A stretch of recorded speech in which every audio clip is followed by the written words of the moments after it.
గరివిడి లక్ష్మి సంబంధించి పల్లెటూరి ప్రేమ కథ సైలి బిగ్ బాస్ ఫేమ్ అమర్దీప్ హీరోగా నటించిన సినిమాకు సంబంధించింది. రియల్ హీరో అంటే మీరే. ఇది చాలా ఇంట్రెస్టింగ్ గా ఉంటుంది. 250 మంది స్టంట్ వర్కర్స్ కి బీమా చేయించిన అక్షయ్ కుమార్ వెండి తెరపై మంచి పనులు చేసి హీరో అనిపించుకుంటారు స్టార్స్. అది రియల్ లైఫ్. అదే తెర వెనుక నుంచి పనులు చేసి రియల్ హీరో అనిపించుకుంటారు. ఇప్పుడు అక్షయ్ కుమార్ది అందరూ రియల్ హీరో అంటే మీరేమంటారు? మరి 650 మంది స్టంట్ మెన్ ఉమెన్ కి బీమా చేసి ఆ మాత్రం అభినందించాల్సిందే కదా. ఇటీవల తమిళ చిత్ర వేట్టువం సినిమా షూటింగ్ లో స్టంట్ మ్యాన్ రాజు గుండెపోటుతో మరణించారు. ఆర్య హీరోగా పార్ రంజిత్ దర్శకత్వంలో ఈ చిత్రం రూపొందుతోంది. కారులో స్టంట్ చేస్తున్నప్పుడు ఈ ఘటన జరిగింది. మామూలుగా ఫైట్ సీన్స్ చిత్రీకరించేటప్పుడు కూడా ప్రమాదాలకు గురై స్టంట్ వర్కర్స్ మరణిస్తుంటారు. ఈ విషయాన్ని దృష్టిలో పెట్టుకుని అక్షయ్ కుమార్ తాజాగా 650 మంది స్టంట్ మెన్ అండ్ ఉమెన్ బీమా చేయించారు. ఈ విషయం గురించి బాలీవుడ్ స్టంట్ మాస్టర్ విక్రమ్ సింగ్ స్పందిస్తూ, మీరు చేసిన ఈ మంచి పని పట్ల బాలీవుడ్ లో 650 మంది స్టంట్ వర్కర్స్ బీమా పరిధిలోకి వచ్చారు. ఈ ఇన్సూరెన్స్ పాలసీలో 5 లక్షల నుంచి 5,50,000 వరకు నగదు రహిత చికిత్స పొందే వెసులుబాటు ఉంది. అది షూటింగ్ సెట్ అయినా విడిగా అయినా మీకు ఎలా ధన్యవాదాలు చెప్పాలో తెలియడం లేదు అక్షయ్ సార్ అంటూ పేర్కొన్నారు. నిజంగా ఈ హీరోలు, సినిమా హీరోలు రియల్ గా కూడా హీరోయిజం చూపించడం అనేది చాలా గ్రేట్ అనే విషయం. ఇప్పుడు అక్షయ్ కుమార్ బేసికల్ గా అతను స్టంట్ మాస్టర్, కూడా స్టంట్ మాస్టర్ నుంచే హీరోగా ఎదిగాడు. జన్మ 6 అద్భుతంగా చేసే అక్షయ్ కుమార్ రీసెంట్ గా ఒక తమిళ చిత్ర షూటింగ్ లో పార్ రంజిత్ దర్శకత్వంలో అవుతుంటే ఒక సినిమా షూటింగ్ లో కారు ఇలా జంప్ చేసేది ఒకటి ఉంటుంది. అది ఆ జంప్ చేసే క్రమంలో జంప్ అయి చేశారు. అద్భుతంగా షాట్ వచ్చింది. తర్వాత తీరా చూస్తే స్టంట్ మ్యాన్ దాంట్లో కారులో నుంచి బయట రాలేదు. ఏంటని దగ్గరికి పోయి చూస్తే అతను పడిపోయి ఉన్నాడు. చెక్ చేస్తే సోదాయి పడిపోయి ఉంటే డాక్టర్ హాస్పిటల్ తీసుకెళ్తే వాళ్ళు చెక్ చేసి గుండెపోటుతో మరణించారు. గాయాల కారణంగా కాదు. అందరూ ఇప్పటిదాకా ఏంటంటే గాయాలతో మరణించాడని చెప్పేసి అనుకున్నారు, కానీ గాయాలు ఏం కాదు. ఆ యొక్క హై టెక్నెడ్ హై బీపీ తోటి ఆ గుండె ఆగిపోయి చనిపోవడం జరిగింది. సో ఇది ఒక ఎత్తైతే స్టంట్, ఒక గట్టి చాలా స్టంట్లు అంటే హెవీ స్టంట్స్ కొన్ని ఉంటాయి. సో అవి చేసేటప్పుడు జంప్స్ కానీ ఎక్కుతు నుంచి దూకటం కానీ అటువంటి చేసేటప్పుడు డూపుగా చేసేటువంటి స్టంట్ మ్యాన్లు, స్టంట్ మాస్టర్స్ ఇలా మరణించడం, గాయాలు పాలవడం జరుగుతూ ఉంటుంది. ఇది దృష్టిలో పెట్టుకున్నటువంటి అక్షయ్ కుమార్ ఇండియా వైడ్గా, నాట్ ఓన్లీ వాళ్ళు బాలీవుడ్ కాదు, ఇండియా వైడ్గా ఉన్నటువంటి స్టంట్ మ్యాన్లు అందరూ కలిపి 650 మంది మెన్ అండ్ ఉమెన్ కలిపి వాళ్ళకి ఇన్సూరెన్స్ చేయించడం జరిగింది. ఇది 5 లక్షలు గాయాలైతే మరణిస్తే 25 లక్షలు అని చెప్పేసి నేను వార్త అయితే చదివాను. దీంట్లో 5,50,000 అని చెప్పారు. అంటే ఇది నగదు రహిత. వాళ్ళు ఎప్పుడు ప్రాబ్లం అయినా ఇమీడియట్గా వెళ్ళేసి వితౌట్ ఆ యొక్క పాలసీ నెంబర్ చెప్తే ట్రీట్మెంట్ చేస్తారు. అప్ టు 5,50,000 దాకా. అదే మరణిస్తే ఆ కుటుంబానికి 25 లక్షల దాకా ఇచ్చే విధంగా పెద్ద పెద్ద వైద్యాలు అయితే కూడా 25 లక్షల వరకు కూడా కవర్ అయ్యే విధంగా ఈ యొక్క ఇన్సూరెన్స్ అయితే చేయించాడు అతని సొంత డబ్బులతోటి. సో ఇది ఎంతైనా కూడా అభినందించాల్సిన విషయం. ఇలాంటి పనులు పెద్ద హీరోలు, బాగా సంపాదించుకున్న హీరోలు ఇలాంటివి చేయాలి. మనం తెలుగులో చూసాం, మెగాస్టార్ చిరంజీవి ఫ్యామిలీ ఇటువంటి వాటిలో ముందుంటారు. రక్తదానం ఒకటైతుందో, చిరంజీవి బ్లడ్ బ్యాంక్ ద్వారా రక్తాన్ని కాకుండా కరోనా టైంలో కూడా ఎంతో మంది ఆదుకున్నటువంటి, అలానే ఆక్సిజన్ కిట్స్ని అందజేశాడు చిరంజీవి గారు. సో ప్రతి జిల్లాలో, ప్రతి మండలంలో అవైలబుల్ ఉండే విధంగా చేసి ఎంతో మందిని ఆదుకున్నారు. సో ఇలా ఏదైతే కళాకారులందరూ కూడా ఆ కళాకారులుగా గుర్తింపు వచ్చేసి ప్రజల నుంచి, ప్రేక్షకుల నుంచి డబ్బుని, ఆస్తులను పొందిన తర్వాత వాళ్ళ కోసం ఏదో ఒకటి చేయాల్సిన అవసరం అయితే ఎంతైనా ఉంది. దానికి మార్గదర్శకంగా ఇచ్చినటువంటి అక్షయ్ కుమార్ అభినందనీయుడని చెప్పవచ్చు. ప్రభాస్ సంబంధించి మరింత ఫిట్ గా కొత్త సినిమాలకు ముందు హీరోలు లుక్స్ మారిపోతుంటారు. అప్పటి వరకు చేస్తున్న పాత్రల నుంచి బయటకు వచ్చి కొత్త సినిమాల్లో పాత్రలకు తగ్గట్టుగా దర్శకుల సూచనల్ని అనుసరిస్తూ కథానాయకులు ప్రత్యేకంగా సంసిద్ధమవుతుంటారు. అందుకోసం ఫిట్నెస్ ట్రైనర్లు, స్టైలిస్టుల సహాయం కూడా తీసుకుంటారు. నెలల కొద్దీ సమయం ఇచ్చిస్తుంటారు. జిమ్ లో చెమటోడుస్తూ దర్శకులు కోరుకున్న లుక్ లోకి వచ్చే వరకు వాళ్ళ కసరత్తులు కొనసాగుతూనే ఉంటాయి. లుక్స్ విషయంలో దర్శకుడు, కథానాయకులు అంత పక్కాగా ఉంటారు. అగ్ర కథానాయకుడు ప్రభాస్ కూడా ఇప్పుడే ఆ ప్రయత్నంలోనే ఉన్నట్టుగా స్పష్టమవుతుంది. ఆయన ఇదివరకటితో పోలిస్తే ఇప్పుడు మరింత ఫిట్ గా కనిపిస్తున్నారు. 4 రోజుల పాటు యూరోప్ లో గడిపిన ప్రభాస్ ఇటీవలే తిరిగి ది రాజా సాబ్ సెట్ కి వచ్చారు. చాలా రోజుల తర్వాత ఇటీవలే ఆయన బయట జరిగిన కొన్ని వేడుకల్లో కెమెరా కంటపడ్డారు. ఈ సందర్భంగా ప్రభాస్ తాజా లుక్ అందరినీ ఆకర్షించింది. సందీప్ రెడ్డి వంగ దర్శకత్వంలో తెరకెక్కుతున్న స్పిరిట్ సినిమా కోసమే ఆయన కొత్త లుక్ లో సిద్ధమైనట్లుగా తెలుస్తుంది. సెప్టెంబర్ నెలలో స్పిరిట్ సినిమా పట్టాలెక్కనుంది. ఇందులో ప్రభాస్ పోలీస్ ఆఫీసర్ గా సందడి చేయనున్న సంగతి తెలిసిందే. పోలీస్ పాత్ర అంటే ఫిట్ గా కనిపించాల్సిందే. ద రాజా సాబ్ లో కూడా ప్రభాస్ స్టైలిష్ అవతారంతో ఆయన మునుపటి లుక్ ని గుర్తు చేస్తున్నారు. ఇప్పటికే బయటకు వచ్చిన ప్రభాస్ చిత్రాలు ఆ విషయాన్ని స్పష్టం చేశాయి.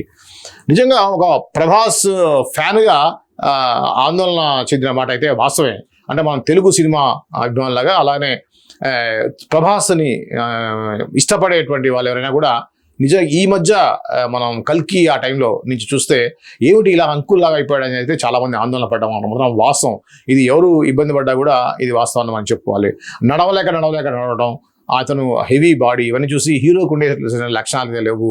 ఏదో బాహుబలి లాంటి సినిమా హిట్ అయిన తర్వాత అతనికి ఆ క్రేజ్ వచ్చింది, కానీ నిజానికి ఆ క్రేజ్కి దగ్గర పర్సనాలిటీ ప్రభాస్లో లేదు అనేసి బేసిక్గా అందరూ అనుకున్నమాట. వాస్తవమే. కానీ రాజాసాబ్ సినిమా ప్రోమో చూసిన తర్వాత మళ్ళా కొద్దిగా వింటేజ్ లుక్ అని చెప్పేసి ఆల్రెడీ అంటున్నారు. ఆ విధంగా మిర్చి టైంలో కానీ ఆ టైంలో ఎలా ఉన్నాడు అలా అటువంటి లుక్ తీసుకొచ్చే ప్రయత్నం చేశారు. అంటే ఆ విగ్ కానీ హెయిర్ స్టైల్ కానీ వీటి ద్వారా ఆ లుక్ తెచ్చారు. కానీ రీసెంట్గా ఇప్పుడు మాత్రం ఈ లుక్ చూస్తుంటే మళ్ళీ బాహుబలి టైప్లో మంచి బాడీగా వచ్చినట్టుగా తెలుస్తుంది. ముఖ్యంగా సందీప్ రెడ్డి వంగ లాంటి పర్ఫెక్ట్ డైరెక్టర్స్ ఖచ్చితంగా తన హీరోని ఎలా కావాలో స్కెచ్ చేసి నాకు ఇలా కావాలని చెప్తారు. సో అదేవిధంగా ఒక పోలీస్ ఆఫీసర్ అంటే చూడగానే ఫిట్గా ఏమాత్రం కూడా స్టౌట్ లేకుండా ఒక ఐరన్ రాడ్ లాగా ఉండాల్సిన అవసరం ఎంత ఉంది. ముఖ్యంగా సందీప్ రెడ్డి వంగ చూసాం అర్జున్ రెడ్డి లాంటి సినిమాలో లేదా యానిమల్ లాంటి సినిమాలో ఎంత డీప్గా ఒక కరెక్ట్ అయి ఉంటుంది. అతని యొక్క క్యారెక్టరైజేషన్ వచ్చేసి చాలా క్యారెక్టర్లో మునిగిపోయి ఉంటాడు ఆ ఆర్టిస్టు. అంతగా మోల్డ్ చేసేటువంటి సందీప్ రెడ్డి వంగ సినిమాలో స్పిరిట్ అనేటువంటి సినిమాలో పోలీస్ ఆఫీసర్గానే చేస్తున్నటువంటి ప్రభాస్ సంబంధించినటువంటి లుక్ అని చెప్పుకోవచ్చు. అందుకోసమే తను ఒక కొంతకాలం పాటు ఫారెన్ వెళ్ళి అక్కడ ఒక ఫిజికల్ సంబంధించినటువంటి ట్రైనింగ్లు కానీ ఆ యొక్క షేప్ ఏ విధంగా ఉండాలి దాని తగ్గటువంటి జాగ్రత్తలు తీసుకున్నారు అనేది ఈ యొక్క సమాచారం. ఏది ఏమైనా కూడా ఇది ఒక ప్రభాస్ యొక్క అభిమానులకు మాత్రం ఇది ఒక మంచి తీపి కబురు అని చెప్పవచ్చు. ఇక మన సాయి పల్లవి, మన తెలుగు మన ఇండియన్ సీత సరికొత్త కంటెంట్తో ప్రేక్షకులను అలరిస్తుంది ఈటీవీ విన్. స్వచ్ఛమైన వినోదం పంచమే లక్ష్యంగా ప్రతి వారం వినూత్నమైన కథల్ని ప్రేక్షకుల ముందుకు అందుబాటులోకి తీసుకొస్తుంది. అందులో భాగంగానే ఇటీవల AIR all India rankers series వచ్చింది. అటు కుర్ర కారుతో పాటుగా ఇటు కుటుంబ ప్రేక్షకులను కూడా మెప్పిస్తుంది ఈ సిరీస్. ఈ సందర్భంగా దర్శకుడు జోసెఫ్ క్లింటన్తో ఈనాడు సినిమా ప్రత్యేకమైనటువంటి ఇంటర్వ్యూ. సో ఇది దీనికి సంబంధించింది. ఇకపోతే మన సాయి పల్లవి సంబంధించి సీతగా సాయి పల్లవిని తీసుకోవడానికి కారణం ఇదే. ఏమిటా కారణం చూసేద్దాం. చిత్ర పరిశ్రమలో ప్రస్తుతం అందరి దృష్టిని రామాయణం మీదనే భారీ బడ్జెట్ రూపొందిన ఈ సినిమాకు నితీష్ తివారీ దర్శకత్వం వహిస్తున్నారు.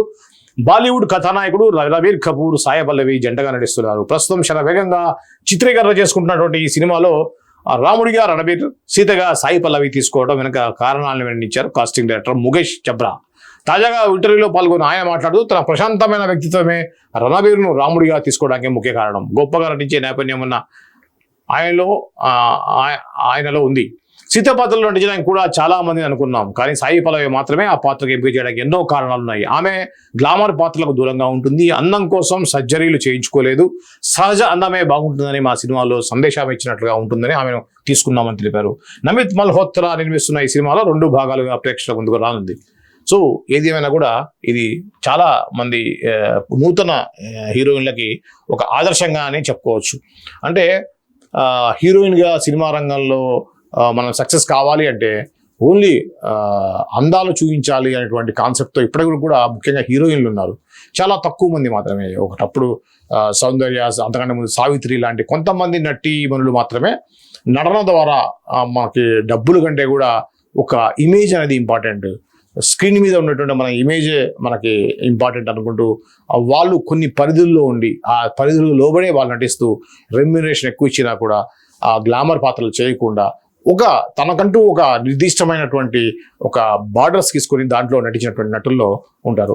రీసెంట్గా మనం చూసినట్టయితే చాలా తక్కువ మంది, వేళ్ల మీద కూడా లెక్క పెట్టడం కష్టం, సాయి పల్లవి ఒక్కరే కనిపిస్తూ ఉన్నారు మనకి ఆ విధమైనటువంటి పాత్రలు చేయడానికి. ఎంత వేరే ఎవరైనా కూడా ఏదో ఒక పాత్రలో ఎవరో ఒక దగ్గర కాంప్రమైజ్ అయ్యి కొంత ఎక్స్పోజింగ్, బాడీ షోయింగ్ చేయడం అనేది చూసాం మనం. కానీ సాయి పల్లవి ఎక్కడ కూడా అద్భుతమైన పర్ఫార్మెన్స్, డ్యాన్స్ చేసేటువంటి సాయి పల్లవి అంత పెద్దగా అందంగా లేకపోయినట్టు కూడా తన యొక్క డ్యాన్సు, పర్ఫార్మెన్సు, తను చేసేటువంటి ఏవైతే సెంటిమెంటల్ సీన్, ఆ కళ్ళతో పలికించేటువంటి ఏదైతే భావాలు, వీటి మీదనే కాన్సన్ట్రేషన్ చేస్తూ అద్భుతమైన నటిగా నెంబర్ 1 స్థాయిలో అని చెప్పవచ్చు. ఆ యొక్క కేటగిరీలో తను ముందు వరుసలో ఉంటుందని చెప్పవచ్చు. ఇప్పుడు ఆమె ఇంత కాలం చేసినటువంటి కృషి కానీ ఆ యొక్క తన బాటలో తనకి సూపర్ సక్సెస్ రామాయణంలో సీతగా నటించేటువంటి అవకాశం రావడం, రణబీర్ కపూర్ హైట్కి ఈ సాయి పల్లవి హైట్కి నిజానికి మ్యాచ్ కాదు. కానీ ఆమెకున్నటువంటి పర్సనల్ ఇమేజ్ ఏమాత్రం కూడా గ్లామర్ పాత్రలు నటించలేదు, సాంప్రదాయమైన పాత్రలు నటించింది. కాబట్టి ఎటువంటి సర్జరీస్ చేయించుకోలేదు. తనకు ఫేస్ మీద మొటిమలు ఉన్నా కూడా, నోస్ కొద్దిగా లావుగా ఉన్నా కూడా, అంటే మిగతా వాళ్ళలాగా లేదు నేను గ్లామర్గా కనపడాలని చెప్పి సర్జరీస్కి వెళ్ళకుండా న్యాచురల్గా ఉన్నట్టుగా ఉండటం, ఇవన్నీ కూడా తను సీతగా ఎంచుకోవడానికి కారణమైంది. అది రామాయణం అంటే ఒక చిన్న సినిమా కాదు, ఇండియన్ సినిమా ఇండస్ట్రీనే తల ఎత్తుకొని కాళ్ళు ఎగరేసుకొని చెప్పే సినిమాగా ఉండబోతుందని తెలుస్తుంది. ఎందుకంటే 4,000 కోట్ల రూపాయల బడ్జెట్ తోటి రామాయణం సినిమా తెరకెక్కుతుంది.